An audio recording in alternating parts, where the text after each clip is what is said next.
Hello, everyone, and welcome back to Touch Base. I'm Josh Haynes, and today we're going to begin our conversation on Christ. This is the last of the three core values, although certainly it is not the least. And joining me as usual is going to be Dave Marcinkowski, one of our partners.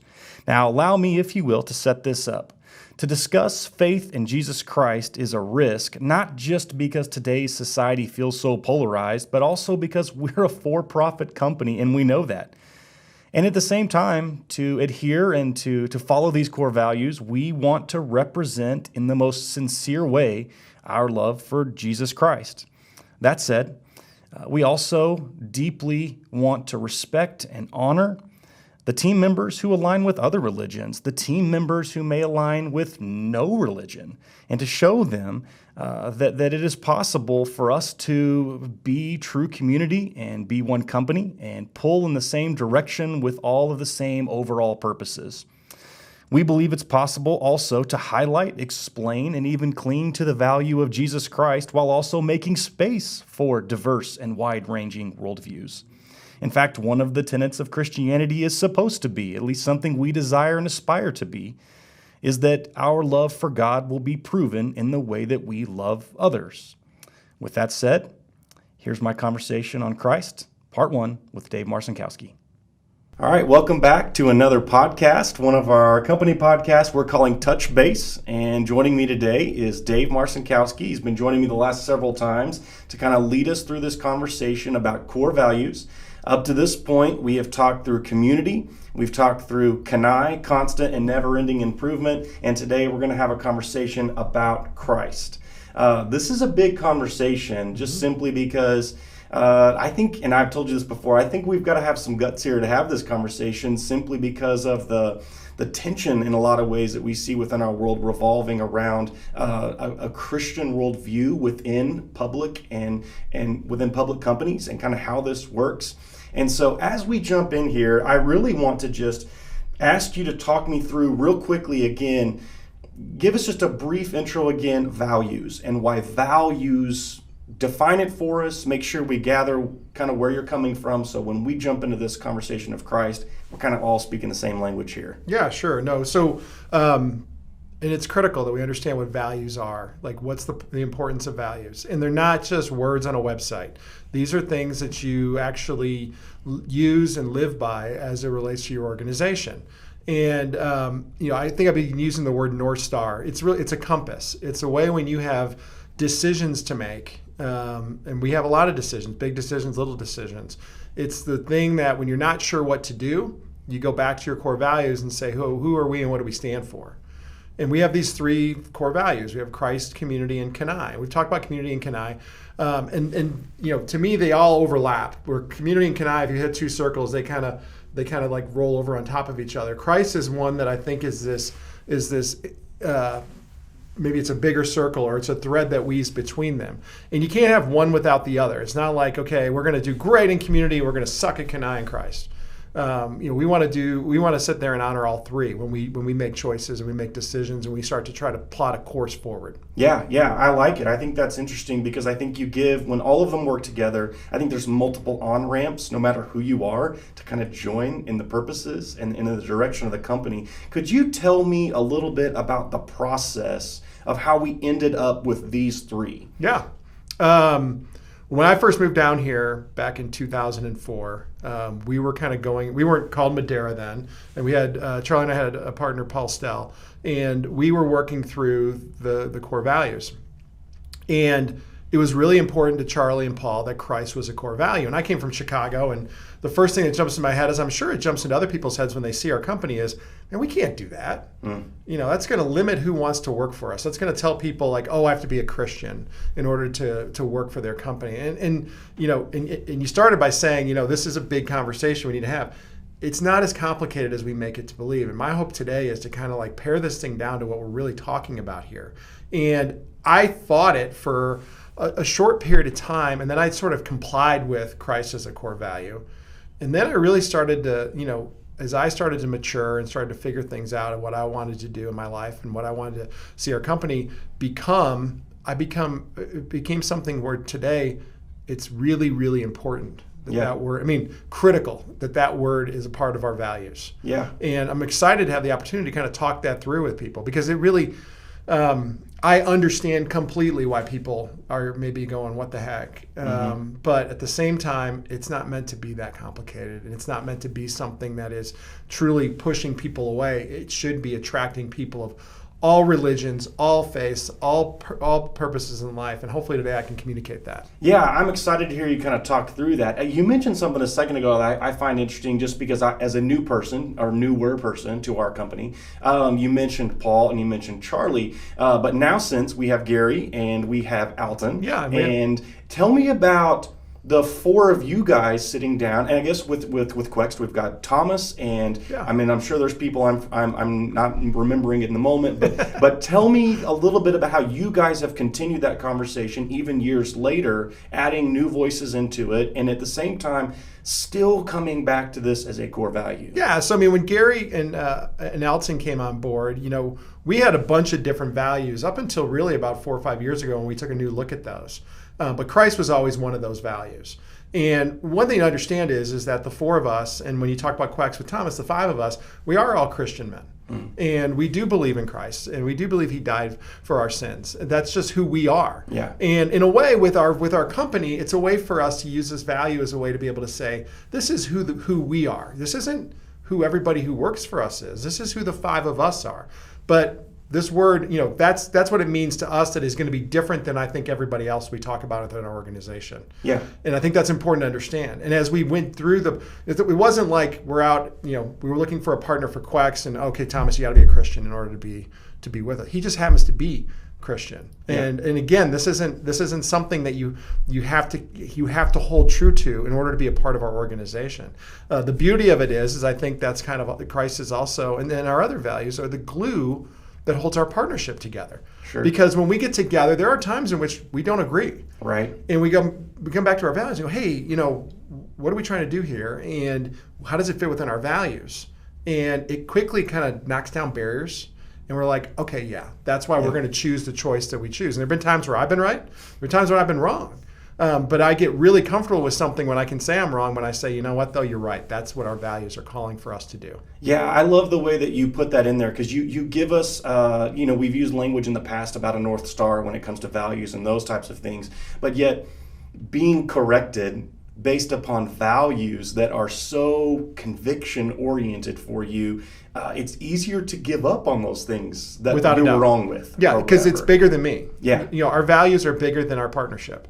Our values are bigger than anything that we're doing. It's who we are and who we stand for. And we've been blessed in the last year to be able to take on some new initiatives, some new companies. We have some new partners, and I'm looking forward to kind of in future podcasts we're going to explain all these different, how these things all fit together. But we don't today. Somebody may be listening to this podcast from Select Title and go, well, does that mean that Christ, community, and Kenai are our core values?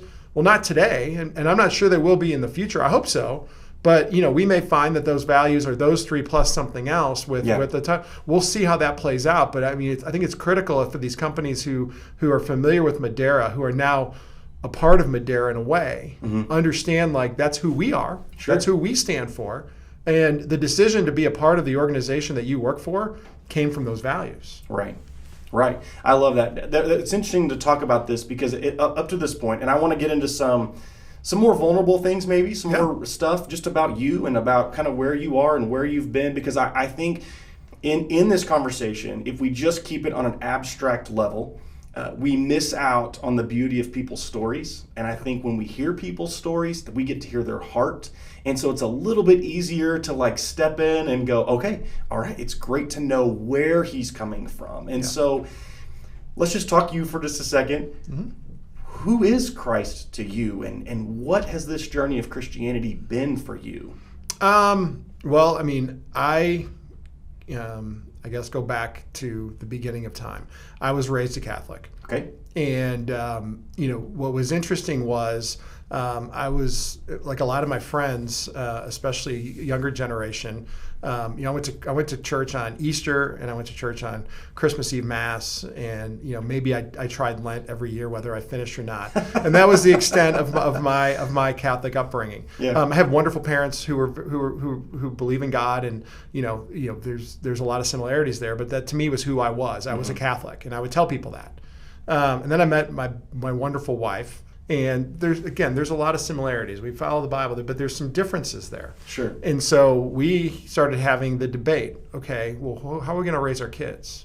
And I was like, we're going to raise them a Catholic. Mm-hmm. Laura's like, no, I'm not sure how I feel about that. Yeah. And what does Catholic mean to you? And we started to dive into it. And I was like, well, we go to church on Easter, and we go to church on. And it was like, those were rituals. Those weren't my beliefs. Okay. And so that opened up the door for me to start to challenge things internally with myself to say, hey, how can I want to be better at this. I want to understand this better. Mm-hmm. And as I started to study and I started to learn, and God was great, he opened up some doors for me, for some people that I trusted to kind of have real conversations with about, not like threatening conversations, but really kind of like enlightening conversations. Yeah. Where I was able to get some answers to some questions, and I was like, whoa, that feels good. That feels right. That I can get my hands around that. And I remember really interesting conversation. So again, total godly thing. We were going to a Church of Christ in Naperville, Illinois. The pastor was, I was probably 31, 32 years old. The pastor was a 28-year-old from Australia. His name was Rich Little. He ended up going on to be the youth minister at Pepperdine for a period of time, and then I think he kind of has moved past that and is doing some other things. But Rich and I studied together, and you got to understand, like, you're talking about kind of clashing cultures here, having these conversations. And the thing that Rich always told me going through the process was like, whatever I tell you, go find it in the Bible. If I can't show you in the Bible, then don't believe me. Wow. And so that like knocked down some walls. I went through that process with him. Yeah. And I got comfortable with this idea of being baptized. Now, as a Catholic, I was baptized as a kid. Okay. And but what I got really interested in and realized what was important to me was that choice. And I didn't have that choice when I was a child, when I got baptized. I wanted to be able to say, I'm doing this because this is what I believe in. I was in a group, a small group of, there were 4 of us. There were probably 7 couples in the group that were going to the church. But 4 of us, the males were all something other than Christian, and the wives were all Christian, and we were all going through the same challenges. And no pat on the back for me, but I remember one day I just was convicted to kind of get up, 32-year-old in a church full of probably 400 or 500 people, and get baptized at the end of church.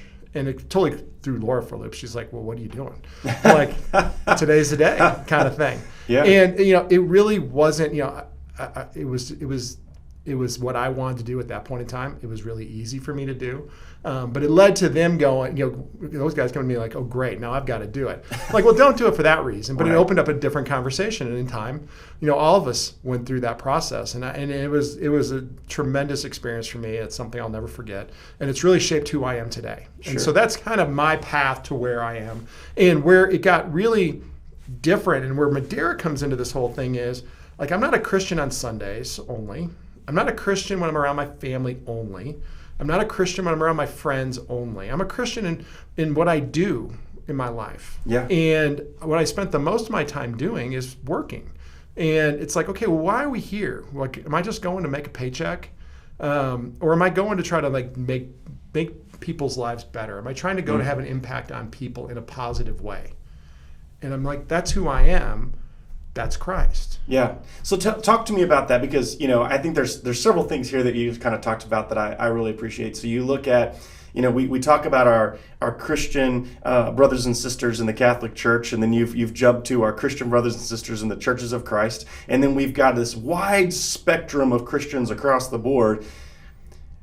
When you come from differing perspectives and Christ sits at the center, how have you found commonality with others, Christ sitting at the center, and we have varying worldviews, varying understandings of Christianity? Tell me a little bit about how you kind of bridge those gaps a little bit. Well, I think, an easy way to do that is talk about the golden rule. Treat people like you want to be treated. Yeah. I don't care what religion you're a part of. I think when you come down to the root of it, that's really what we want to do. We want to treat people the way we want to be treated. We also want to make a difference in this world. We want to have a purpose behind what we do. And, take out titles, take out names, take out whatever it is. That's who we are. I happen to call it Christ. Somebody who is Buddhist may say that's Buddhism or Hinduism or Muslim or, whatever that is. But I think we all want to do better. We all want to help other people out. And that's really what we're saying here. Yeah. That's I don't want to take away from Christ, the person. But when we start talking about Christian worldview, that's what we're really saying, is we want to have a bigger purpose in life. We really want to help people. We want to have relationships with people. We don't want to be independent and like, oh, we're in our tribe and they're in their tribe and this whole thing. No, we're all coming together. And if you share a different religion, welcome to Madeira. Yeah. This has nothing to do with what you believe in, who you are. It's more about our purpose and why we are here and what we're trying to do. Yeah. It's interesting because I do think spanning across all of these conversations, we can gather around words like grace. You and I have talked about that in the past. We can gather around words like mercy, peace, love, hope. Like we can gather around those types of things. And so if you could, so you've got a multitude of people come together. We have a pretty diverse group of people who work for us. And I hope we get more diverse. I mean, I said in one of the earlier podcasts, we are not diverse enough. And it's something that really troubles me and keeps me up at night. We will get better at that. And we are working through ways in which we can do that. We want to be a completely inclusive group. Yeah. Anybody can be a part of us. And I don't know if it's hiring practices need to change. I don't know. It's all of the above. But we have to have a commitment to that. And I would say diversity, that word diversity, fits within the Christ core value. Yeah. And Kanai is we have to get better at it. And community is we have to welcome everybody. So that's how our values fit into that. And that is something that is critically important to me and I know my partners and what we're trying to do. So as we move forward, I hope we look completely different as an organization and continue to as we continue to evolve as a bigger company. Yeah, I'm a huge fan of what you just said, simply because whether we are talking Christ on an abstract level and then having a conversation about Christian worldview or the man Jesus that you and I read about in Scripture and follow with our lives, diversity and inclusion are all part of that conversation. Without a doubt. Thank you so much for having watched part 1 of Christ, the third and final core value that we've been discussing here on Touch Base, our company podcast. I want to say thank you so much to Dave for having joined us. And let me remind you of something that we've been putting in the emails. If you have any questions for leadership, anything that you'd like Dave Marcinkowski and Dave Gillis, possibly others, to discuss, to kind of talk about, please email me those questions. It could be about vision. It can be about employee experience. It can be about the future. It can be about struggles in the field. Whatever those are, please email me those. My email is going to be on the screen, so it's right there for you. And we are going to finish up season 1 of our very first Touch Base with a capstone, a finale, where they address the concerns and the thoughts that you guys have from the field. Again, we want to thank you so much for having joined us. See you next time.